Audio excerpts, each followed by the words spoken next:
Differentiability से related concepts हमारे चल रहे थे। लास्ट क्लास में एलजेब्रा ऑफ डेरिवेटिव्स हमने किया था, एलजेब्रा ऑफ डेरिवेटिव्स। और एलजेब्रा ऑफ डेरिवेटिव्स के अंदर दो फंक्शंस हैं, उनके सम का डेरिवेटिव, दो फंक्शंस के डिफरेंस का डेरिवेटिव, मल्टीप्लिकेशन का डेरिवेटिव और दो फंक्शंस के डिवीजन का डेरिवेटिव किस तरह से हम फाइंड कर सकते हैं। और साथ ही कोई फंक्शन अगर दे रखे हैं आपको तो उनकी कंपोजिट मैप्स का डेरिवेटिव कैसे निकालते हैं, और साथ ही किसी फंक्शन के इनवर्स फंक्शन का डेरिवेटिव क्या होगा। ये सारे कॉन्सेप्ट्स लास्ट क्लास के अंदर हमने कंप्लीट किए थे। आज कुछ और रिजल्ट्स हम यहां पर करेंगे। तो एक थ्योरम प्रूव करें इसके अंदर। Theorem, let a function f is defined on interval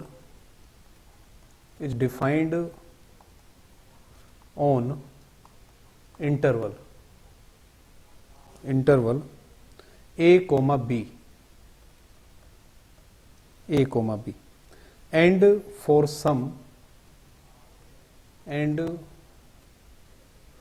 some c belonging to open interval ab f dash c exist and positive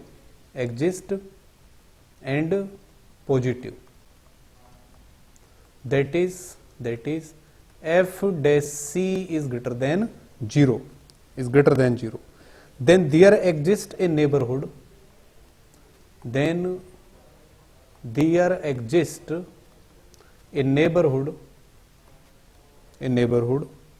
c minus delta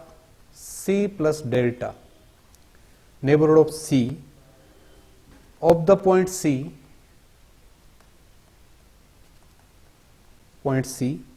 in which function fx is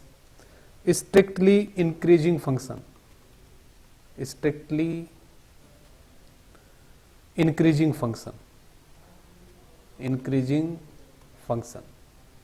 ये हमें prove करना है। ठीक है, तो कोई भी interval दे रखा है ए बी और सी ओपन इंटरवल ए बी का कोई भी पॉइंट है, हम कह रहे हैं कि एफ डैश सी एग्जिस्ट कर रहा है और एफ डैश सी क्या है, ग्रेटर देन 0 है। तो अगर किसी पॉइंट पर फंक्शन का डेरिवेटिव ग्रेटर देन 0 है तब उस पॉइंट के नेबरहुड में फंक्शन क्या होगा, स्ट्रिक्टली इंक्रीजिंग फंक्शन होगा। ठीक है, तो ये रिजल्ट आपने पहले भी काम में लिए हैं 11th-12th में। आज अपन इसको देखेंगे किस तरह से प्रूफ होता है। यानी कि एफ डैश सी अगर ग्रेटर देन 0 है तब इस इंटरवल के अंदर c minus delta c plus delta, इसमें जो फंक्शन है वो क्या होगा, स्ट्रिक्टली इंक्रीजिंग फंक्शन होगा। ये हमें प्रूव करना है। Since function fx is continuous, function fx is differentiable at x equal to c, तो c पॉइंट पर अगर फंक्शन डिफरेंशिएबल है इसका मतलब क्या है, f dash c equal to किसके होगा, limit x tends to c fx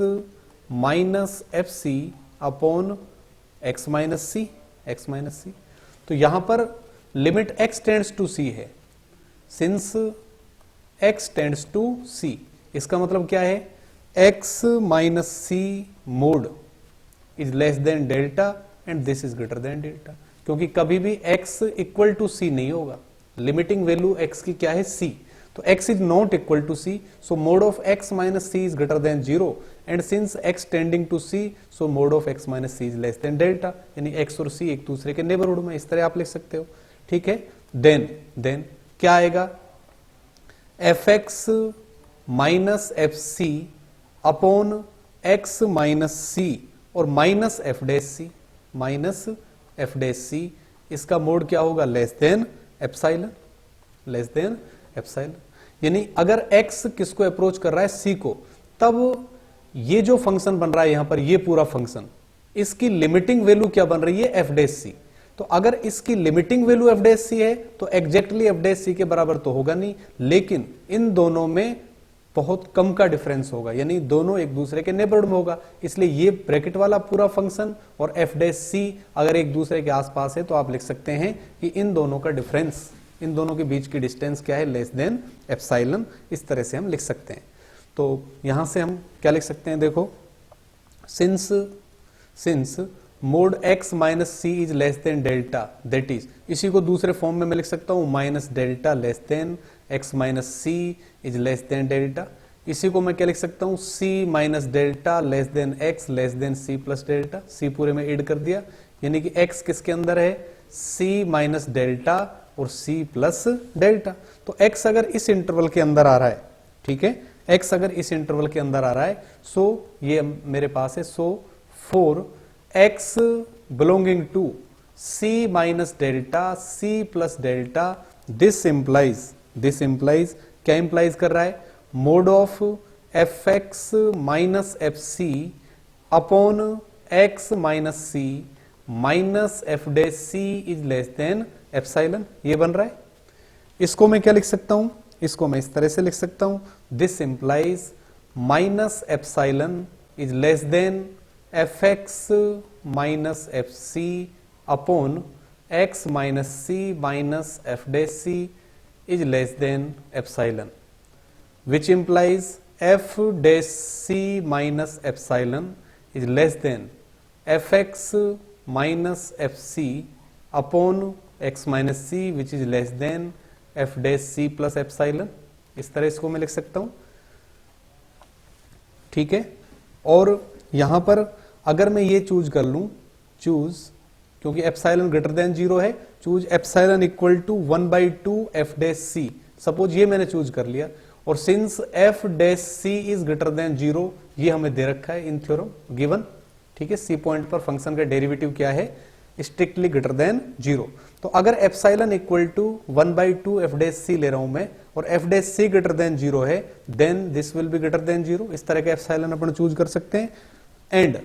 this implies f dash c minus epsilon 1/2 f dash c is less than f x minus f c upon x minus c, केवल इतना ही ले रहा हूं मैं, ठीक है,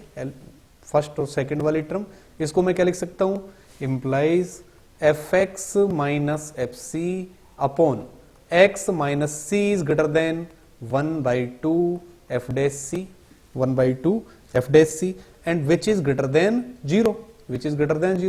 this implies f x minus f c upon x minus c is greater than 0। तो ये अगर ग्रेटर देन 0 आ रहा है, this implies x minus c and f x minus f c have same science.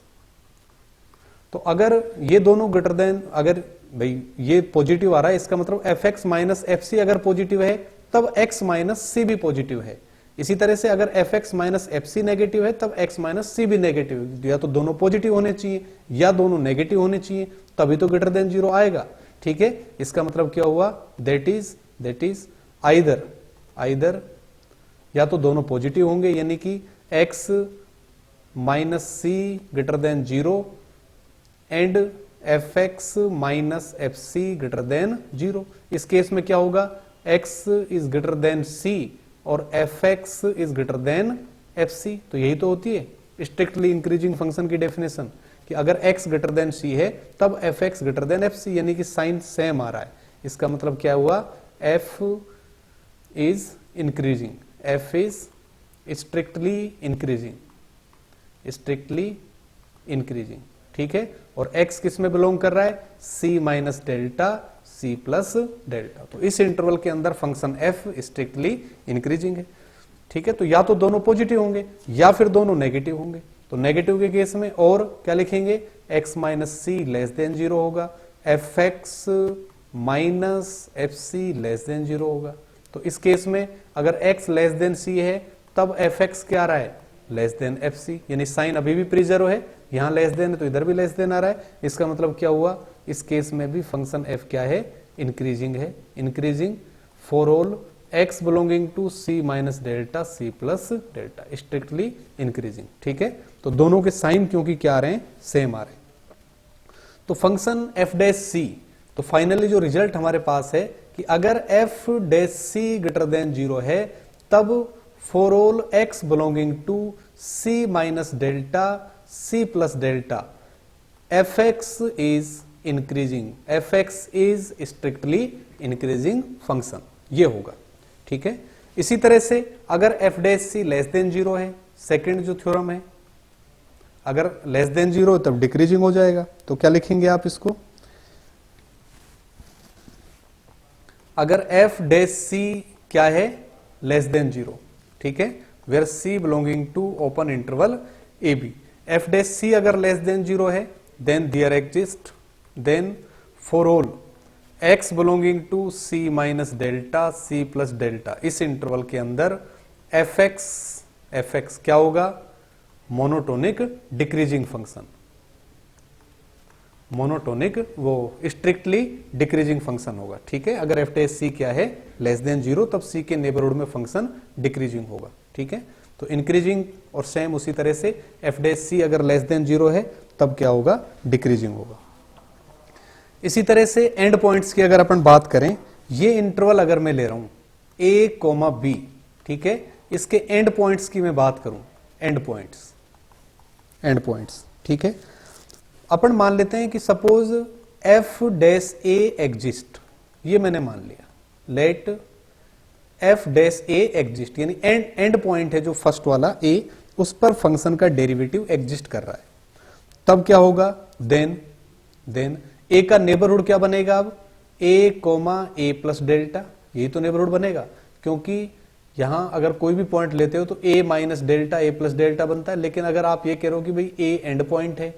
ठीक है, तो ए के नेबरहुड में केवल इस तरफ ही तो पॉइंट आएंगे, ए प्लस डेल्टा, इस तरफ तो जा ही नहीं सकते आप, तो ये नेबरहुड बनेगा। तो इस नेबरहुड का कोई भी पॉइंट अगर लें, for all x belonging to neighbourhood of a comma a plus delta, क्या होगा, fx will be greater than fa, fx will be greater than fa if f dash a is greater than 0,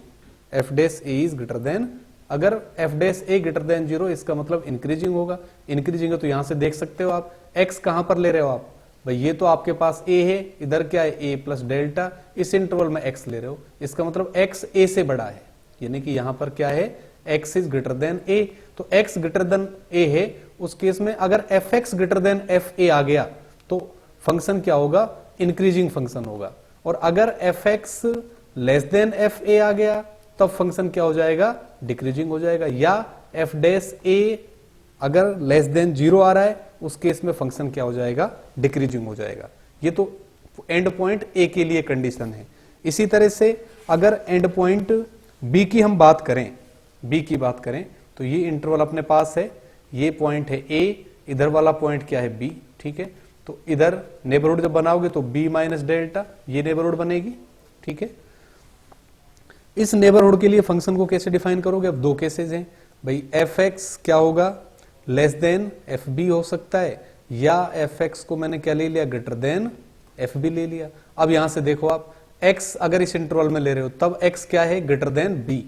x is greater then b, तो x तो greater than b है, और first वाला अगर मैं case consider करूं fx less than fb, fx less than fb, इस case में फंक्शन क्या बनेगा, fx is less then fb, इस केस में फंक्शन क्या बनेगा, डिक्रीजिंग बनेगा, फंक्शन क्या बनेगा, डिक्रीजिंग। ठीक है, क्योंकि x तो ग्रेटर देन b ले रहे हो, sorry x is less then b है, x यहां पर क्या होगा, देखो x यहां पर b आ रहा है और x b से हमेशा छोटा होगा, x is less then b, तो x अगर लेस देन b है उस केस में क्या मिल रहा है मुझे, fx लेस देन, यानी यहां पर भी लेस देन का साइन, यहां पर भी लेस देन का साइन, तो साइन अगर प्रिजर्व हो रहे हैं तो क्या बनेगा, इंक्रीजिंग बनेगा, इंक्रीजिंग। और अगर fx क्या हो जाए, ग्रेटर देन fb, तो x तो b से छोटा है लेकिन fx ग्रेटर देन हो गया fb, तब क्या होगा, डिक्रीजिंग होगा। ठीक है, क्योंकि साइन अब प्रिजर्व नहीं हो रहे हैं। ठीक है, तो वो इंक्रीजिंग और डिक्रीजिंग इस तरह से अपन लिख सकते हैं। तो कोई भी डेरिवेटिव अगर अपन इस तरह से कंसीडर कर रहे हैं कि किसी पॉइंट पर फंक्शन का डेरिवेटिव ग्रेटर देन 0 है, उस केस में फंक्शन उस पॉइंट की नेबरहुड में स्ट्रिक्टली इंक्रीजिंग होगा। लेस देन 0 है तो उस पॉइंट के नेबरहुड में फंक्शन क्या होगा, स्ट्रिक्टली डिक्रीजिंग फंक्शन होगा। ठीक है, ये तो इस तरह से आप इसको देख सकते हैं। इसके बाद इंपॉर्टेंट थ्योरम्स जो इसके अंदर आती हैं डिफरेंशियबिलिटी के अंदर, डार्बोक्स थ्योरम। ठीक है, तो ये थ्योरम इसी कॉन्सेप्ट की सहायता से, मोनोटोनिक या स्ट्रिक्टली इंक्रीजिंग और स्ट्रिक्टली डिक्रीजिंग फंक्शंस की सहायता से डार्बोक्स थ्योरम का प्रूफ हम नेक्स्ट लेक्चर में कंप्लीट करेंगे।